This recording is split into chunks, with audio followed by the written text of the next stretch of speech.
Hey guys, what's up? This is Collin, the COE, the chief of everything over here at New Scooters for Less. This is a company that I founded way back in 2004 when I was that kid having trouble getting to class at the University of Florida because the bus was always full and trying to park my car on campus was just impossible. So here we are today. We have this awesome scooter company. Thank you so much for buying your scooter from us. One of the things that we always do with our new scooter purchasers is go over this complete checklist of details on how the scooter operates, just some of the functions. If you buy a scooter from us and you're here in person, you know, we'll obviously go over this with you one-on-one, which is awesome. But some of you get home and you realize, man, I just can't quite remember what this button does, and so that's why this video is here. We want to just have this as a reminder. That way you always have a reference and can check back to it. So we're gonna get right to it, and I'm gonna show you how this baby works. One of the first things is, like, I always like to tell people the safest way to get on and off the scooter, and that's from this side. A lot of people, you know, we have a lot of customers that they end up getting off the scooter this side, or they're carrying a passenger, and maybe the passenger, somebody accidentally brushes their leg up against the exhaust, and they can get burned that way.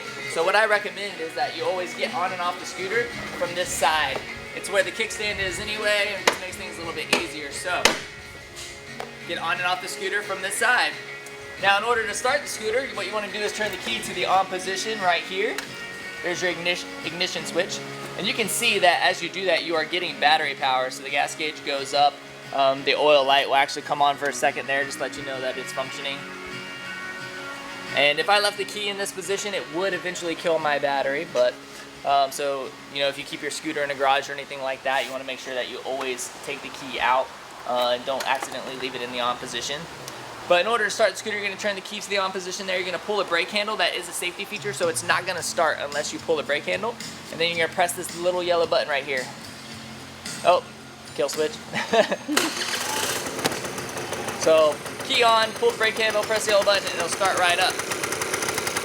Now, your headlight on this particular vehicle is always on, but it has a little high beam switch right here. So if I flip that little high beam switch on, it'll flip the high beam.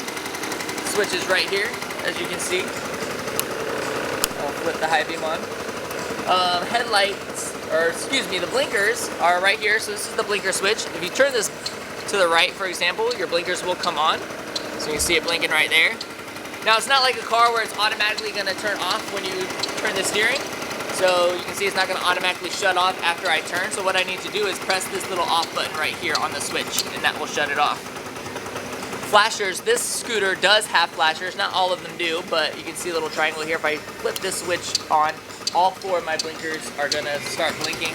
So that is an emergency flasher switch. Horn is right here, right below the blinkers. So there's my horn. Now I got two brake handles. I've got a rear brake handle right here on the left and a front brake handle right here on the right. Now you do want to pull both brake handles when you come to a stop. It's always best to apply the rear brake first and then the front brake, but do get in the habit of pulling both brakes when you come to a stop. Next is the gas cap location. So on this particular vehicle and a lot of vehicles, the seat opens with the ignition. So if I just put the key in right here and simply push in and turn to the left, my seat will pop open. You can see I got a helmet and other stuff in there. Take that out. But my gas cap is located right here underneath the seat, and it simply just pops off just like that. All right. What's next on my list? Something to keep in mind is that the gas pumps don't automatically shut off when you're filling up with the scooter. So you want to actually put the gas pump handle down into the tank, and you want to fill up slowly and watch it as you're doing that. You don't want it to go flooding everywhere, and it's not going to automatically shut up like it does for your car. So just keep that in mind. The scooter does have a kill switch, so as you saw a minute ago when I couldn't start the scooter. Oh, let me turn my emergency flashers off. When the scooter is running, if I end up flipping the switch right here, it'll shut the vehicle off. That is a kill switch. Really there for emergencies. You can use it to cut off the vehicle and turn it off, but just remember that that's there, because if you come back to your scooter and you turn it on and you press the yellow button, you're like, oh my gosh, I can't get my scooter started. I can't tell you how often we receive that call, especially with a new scooter owner. They're like, I can't get my scooter started, what's going on? It's typically because that kill switch is on, so make sure that you flip it to that on position.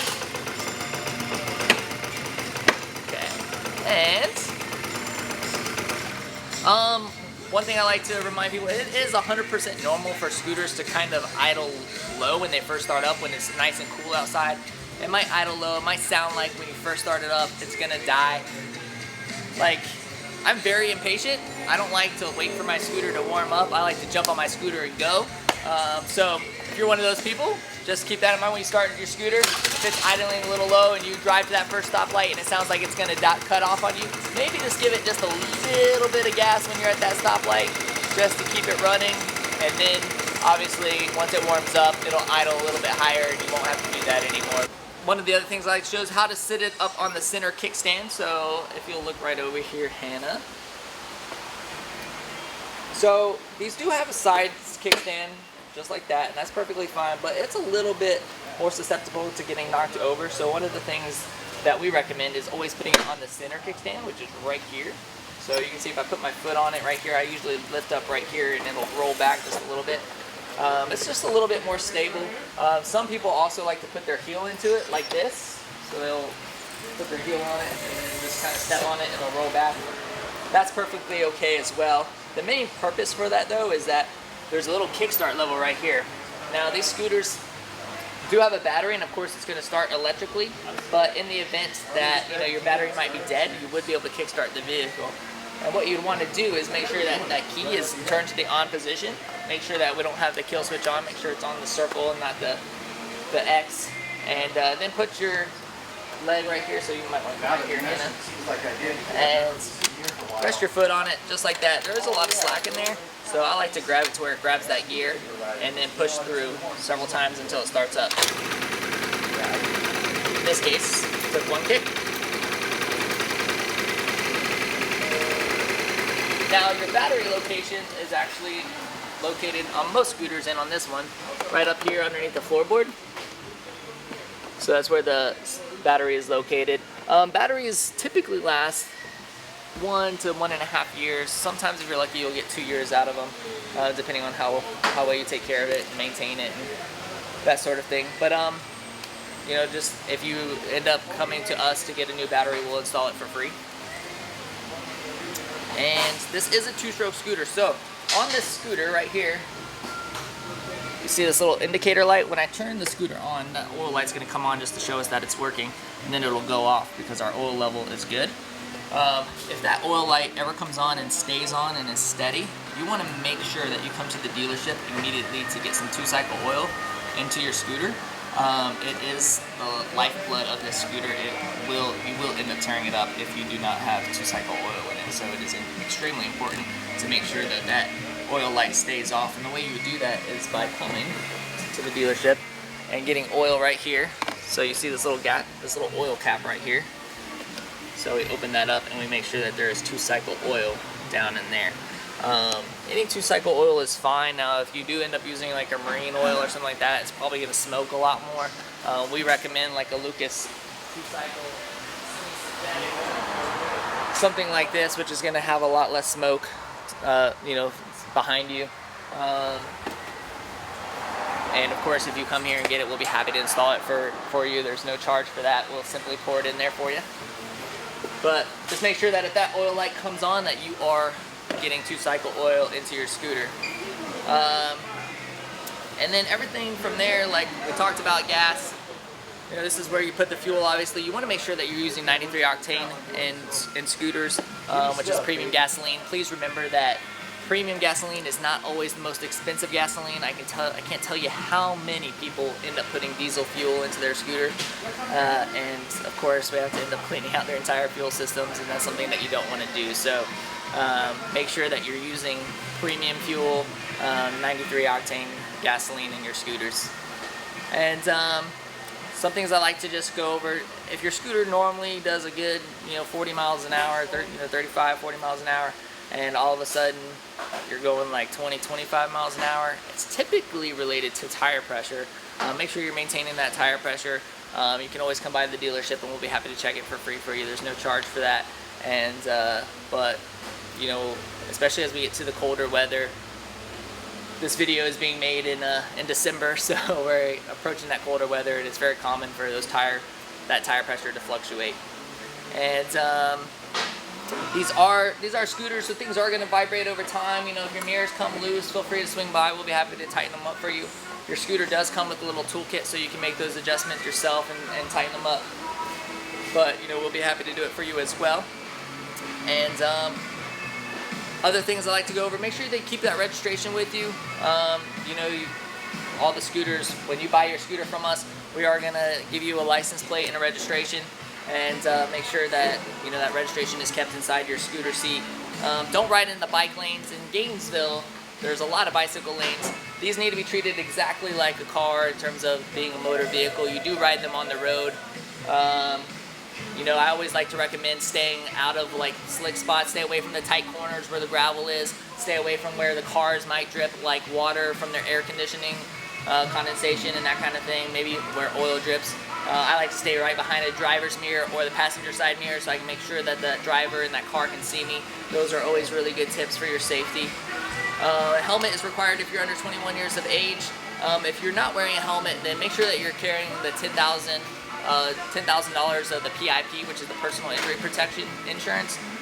It is required for you to have that. You must wear eye protection. Like, I like to be cool and have my sunglasses during the day. And I look cool, right? And but at night you have to have clear glasses, so something with clear lenses. Place both feet on the ground when you come to a stop. Like, we want to make sure that you have complete control of the vehicle when you're at a stop. Please don't do anything silly like pull out your phone and text at a stoplight. I tell everybody, like, I've never gotten this business to see any of my customers get killed on a scooter. It would absolutely break my heart. So please make sure that you're protecting yourself. Please wear helmets. Don't do anything stupid like texting on your phones or anything when you're riding a scooter, okay? And don't wear anything that's going to block your hearing. So no iPods. Like, you don't want to have earbuds in your ears where you can't hear another horn or hear the traffic around you. So make sure you're not wearing any iPods or earbuds. Of course, if the scooter is over 50cc in the state of Florida, you must have a motorcycle license. This is a 49cc scooter, so you only need a standard driver's license. That law does vary by state, so if you're watching this in a different state, please make sure you check with your local law enforcement to make sure that you're abiding by the right laws. Even in some states, some scooters don't even have to have plates or be registered, but in the state of Florida, they do. And one of the things I like to recommend is separate your keys. So when you buy a scooter from us, we're going to give you 2 keys. It's very, very important that you separate them because I can't tell you how many people lose their keys. And when you lose your keys, we have to replace the ignition, the seat lock, the gas cap lock, and it can be quite costly. So you just put that key somewhere else so that way you always have a spare and a spare that you can copy. That's your safest bet. And I like to just recommend, you know, parking on campus. The University of Florida has done a great job of like accommodating scooters and the growth of scooters in this community. There's parking slots everywhere and there's arrows. You want to park parallel to the arrows and make sure that you're straight in there. Don't like block anybody and park perpendicular to another scooter. If you end up blocking other scooters and stuff, you can get a ticket. If you're not fitting right into the scooter parking, you can get a ticket. And of course, that defeats the entire purpose of having a scooter. The entire purpose of having scooters is so you don't get tickets on campus. So make sure that you're parking correctly.